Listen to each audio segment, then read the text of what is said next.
And welcome back. Joining us now in another CNBC exclusive to share his thoughts on the international financial system, what's right, what needs to change, Sir Evelyn De Rothschild.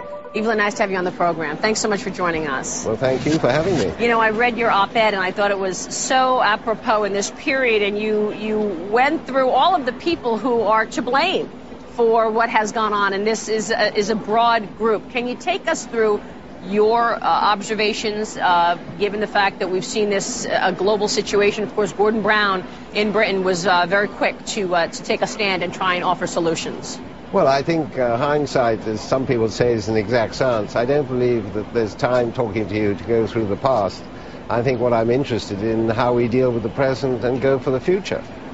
And I think that, if I may say so, I think the Group of 20 meeting was very important, because it brought out the realization that we're all in this together. And I think Gordon Brown did a remarkable job in pointing out that you have to have action, and the action needed to be taken very quickly. But, you know, politicians will debate, and they will debate, but I think that we have some very important principles if capitalism is going to continue for the benefit of all. A lot of people are worried that, in fact, capitalism right now is being threatened. You've got the government in the United States owning 80% of AIG, owning Freddie and Fannie, in nationalizing those companies, and, of course, investing, taking stakes in the major banks. Is this something that you're concerned with? Well, I think that you had to face up to the fact that you couldn't let these people collapse, and you've now got to realize that you've got to get the better system going. And here is one of my main thrusts, and I think regulation is important. What has happened in the past is that you haven't had the regulation supervised.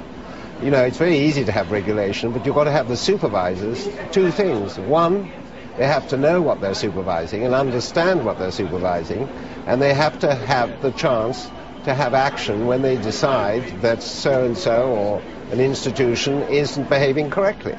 So in that vein, do you think then that it's a positive that they're looking for an auto czar, a car czar, to sort of police things once the autos get the money? Well, I think that's a form of supervision. And I'm amazed that in your country, or here in the great US of A, you haven't put more supervision into the institutions where you put your money.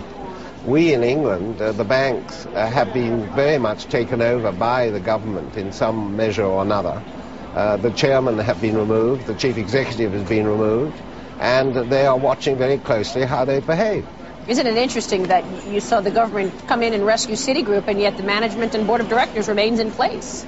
Well, maybe that's a reason for that, which I wouldn't know. But I think what is important is that we've got to go ahead for the future and for the next generation and the generation after it. Capitalism is going to become a very important factor in our lives. You've got to make sure that people understand, first of all, that directors are well versed in what they are dealing with. I'm ashamed to say that I think a lot of people in the banking community, which I was some time ago involved, and I gave up banking 4 years ago, but I think that the important thing was for directors to understand, and the people working in the banks, what they were doing. I mean, this gearing that went on in the banks, this extraordinary measure of financial acumen which was used without people understanding.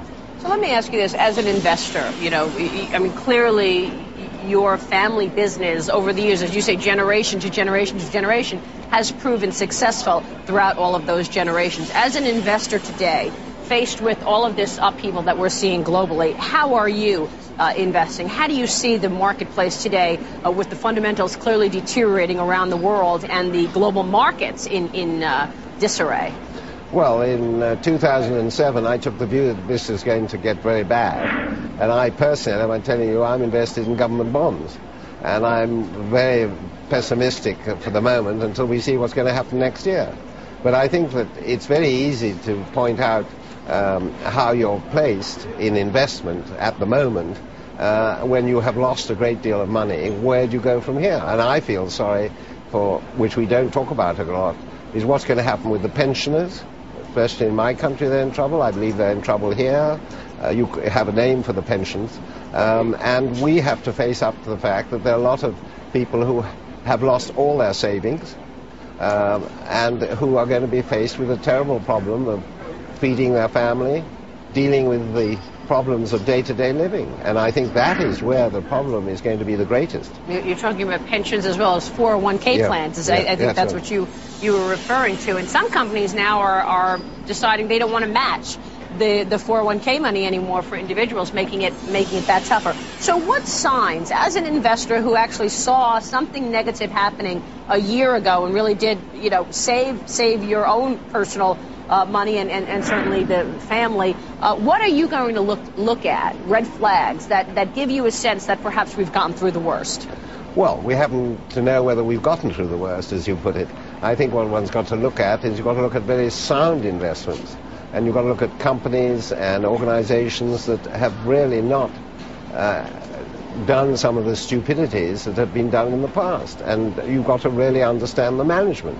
I think you go back to basics. One was brought up to believe that one didn't have huge overdrafts, that banks were not geared at 70, 80, 90 times, which some of them were, and that in the case of investment, you look at things that are worth investing in. Obviously, the market will depend on whether it goes up and down with the attitude of the people concerned. But I mean, if you take raw materials at the moment, I mean, how much further down will oil go, for example? On the other hand, if you're very safety conscious, you hang on to your gold bars. And of course, with oil having dropped the way it has, you're seeing those oil-rich nations who were, frankly, the money players around the world, whether it's the Russians or the Middle Easterners, buying everything from real estate to yachts and cars. They have been quieted quite a bit. What can you tell us about the environment in the UK, the environment around the world, really? You're traveling all over the world in terms of the economic fundamentals today relative to the United States. Well, I think it's very difficult to say it around the world. I mean, each country has its own problems. There are those countries that were very hit by inflation and have had to control it. Those countries which have problems with the workforce. And so you've got to look at each one. In the UK, where unfortunately at the moment we're getting more people going out of work, unemployment is increasing.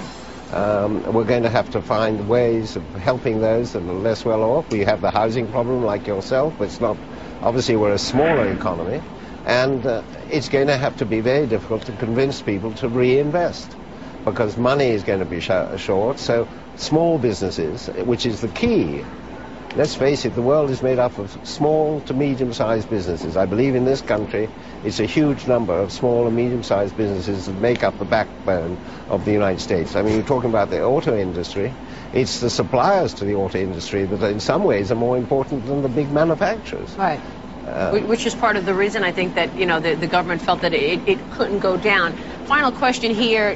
Do you have optimism that once we get through this, that perhaps the global financial system will be stronger, given the change in focus, more regulation, as you put it, more supervision? And what about the unions? You look at throughout Europe, you've got unionization. We may see more of that in the United States. Has that hurt business or helped it? Well, I couldn't judge on the United States. We had a wonderful Prime Minister called Mrs. Thatcher, who put the unions in the correct measure of what they're doing. And on the whole, the relationship in the United Kingdom with the unions is very good. But that's a challenge for each country with its own problems. But I think what we've got to face up to is it's not just regulation. We've got to go back to basics and teach bankers and investment people, whether it's in hedge funds or whatever exists, that they've got to work within a prescribed limit.